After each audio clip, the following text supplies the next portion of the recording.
এসব বন্ধ কর। এদিকে আমি ল্যাপটপ করছিস, দেখতে পাচ্ছিস না? এদিকে ল্যাপটপ করছি আর তুই এদিকে এইসব করছিস। আমার বস আমাকে কত জোরে বকবে বলতো? এত বকবে যে আমাকে অফিস থেকেও বার করে দিতে পারে। ডাকবো তোর মাকে, ডাকবো?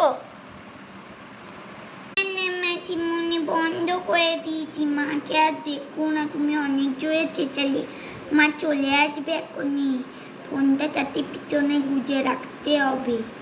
কি পড়ি, তুই ফোন দেখছিস? ওই তো ফোনটা। পড়ার বেলায় কি ফোন দেখার বেলায় মাস, পড়ার বেলায় ঘন্টা।